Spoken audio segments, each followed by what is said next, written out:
इस देश को किसी की ऐसी नजर लग गई कि ये देश यकदम से अपने ज़वाल की जानिब सफर करना शुरू हो गया। कि इस देश को खाने के लाले पड़ गए।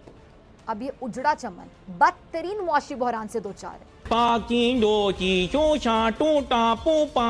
हुकूमत के पास तेल की दरामद के लिए गैर मुल्की करेंसी की किल्लत है और तेल की कमी के बायस बिजली की भी शदीद कमी का सामना है। हुकूमत के खजाने में जो रिजर्व है उसमें कुछ भी बाकी नहीं बचा। और चावल जो इस देश की पहचान हुआ करता था, लेकिन महंगाई ने चावल को भी अपने घेरे में ले लिया और इसी का असर है कि चावल 93% तक महंगे हो गए।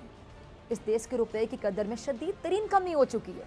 इस देश का एक और सर का दर्द $7 अरब से ज्यादा का कर्ज है जो इसे इस साल देना है। और इंटरनेशनल रेटिंग एजेंसियों ने इस मुल्क की आलमी रेटिंग कम कर दी। मुल्क अनारकी में है, हालात सख्त तशवीशनाक हो चुके हैं। और डॉलर डबल सेंचुरी क्रॉस करने वाला है। महंगाई ने तूफान बदतमीजी बर्पा कर दी है। मुल्क कर्जों में डूब रहा है। पेट्रोलियम मसनूआत की कीमतों में किसी भी वक्त बदतरीन इजाफे का खदशा दिल दहला रहा है। और मैं आपको क्या क्या बताऊं, मुझे तो इस कदर परेशानी है कि अगर हालात को संभाला नहीं गया तो बहुत तेजी से आपके रिजर्व्स जो हैं अभी काफी कम हो चुके हैं, $10 अरब के लगभग सिर्फ रह गए हैं, वो बहुत तेजी से और कम हो जाएंगे। तो आप कैसे अपने बाहर के जो पेमेंट्स हैं वो कर पाएंगे? तो लिहाजा इस वक्त तो मैं समझता हूं कि हमें इकोनॉमिक इमरजेंसी डिक्लेयर करने की शायद जल्द से जल्द जरूरत पड़ जाएगी। इमरान खान ने मुल्क को दिवालिया होने से कैसे बचाया? सुप्रीम कोर्ट ने आखिर अपना फैसला सुना दिया।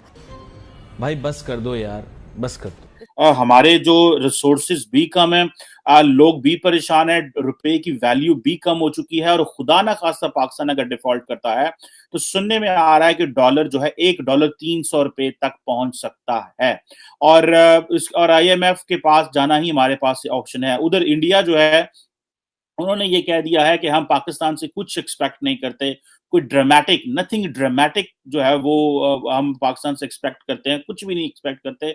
और वो उनकी वो जो बातें मैं आपको बता रहा था, बार बार मैं अपने इस YouTube पे आपसे बात कर रहा हूँ, डिस्कशन कर रहा हूँ और आप लोगों को बता रहा हूँ कि इंडिया ने एक ही चीज रखनी है कि जी टेरर टेरर टेरर, वो इस चीज पे वो फोकस कर रहे हैं जी, टेररिज्म को बंद करें और आप नॉर्मलाइजेशन चाहते हैं क्योंकि इंडिया को जरूरत ही नहीं है पाकिस्तान की।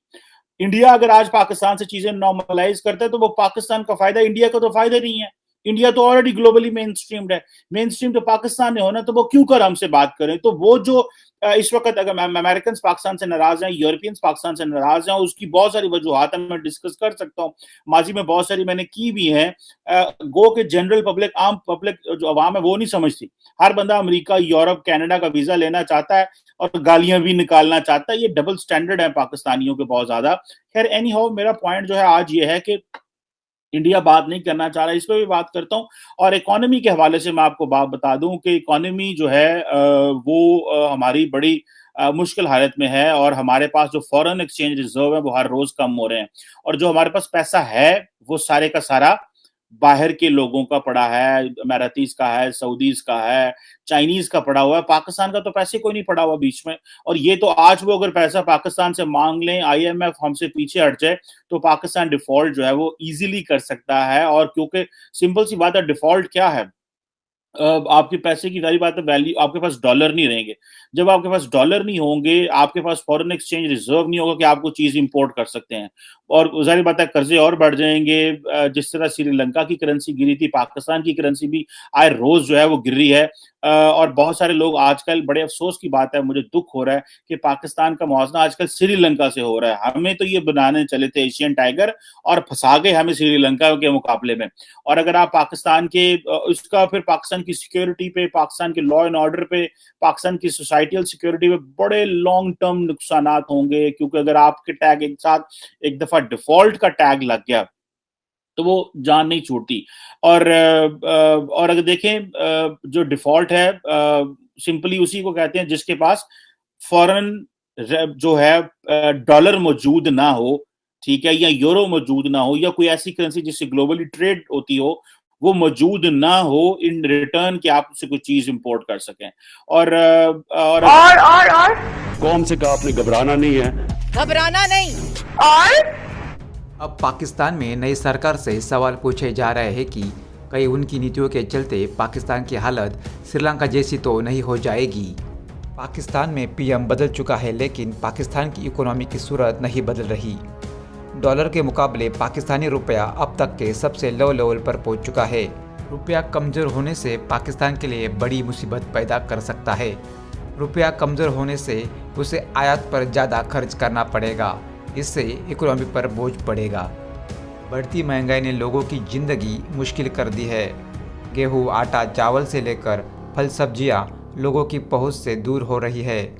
पाकिस्तान सरकार ने लोगों को सस्ती दर पर ज़रूरी चीज़ों की बिक्री के लिए बचत बाज़ार शुरू किया था। वहाँ भी कीमतें इतनी बढ़ चुकी है कि लोगों के लिए वहाँ भी खरीदी करना मुश्किल हो गया है। नींबू की कीमत 1200 रुपये प्रति किलोग्राम तक पहुँच चुकी है।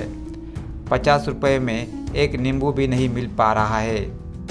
इस बाज़ार में 50 ग्राम धनिया के पैकेट का भाव 18 रुपये तक बढ़ गया है। पाकिस्तान की गिरती इकोनॉमी को देख पाकिस्तान के लोग भी कह रहे हैं कि पाकिस्तान को कश्मीर का राग छोड़कर भारत के साथ व्यापार शुरू कर देने चाहिए। इससे पाकिस्तान में आर्थिक वृद्धि होगी और पाकिस्तान की बहुत सारी परेशानियां कम होगी। आज पाकिस्तान के लोग भी मान रहे हैं कि भारत के साथ पंगा लेना बहुत महंगा पड़ रहा है। दोस्तों, ऐसे वीडियो देखने के लिए चैनल को लाइक एंड सब्सक्राइब जरूर कीजिए। मिलते हैं अगले वीडियो के साथ, तब तक के लिए जय हिंद, जय भारत।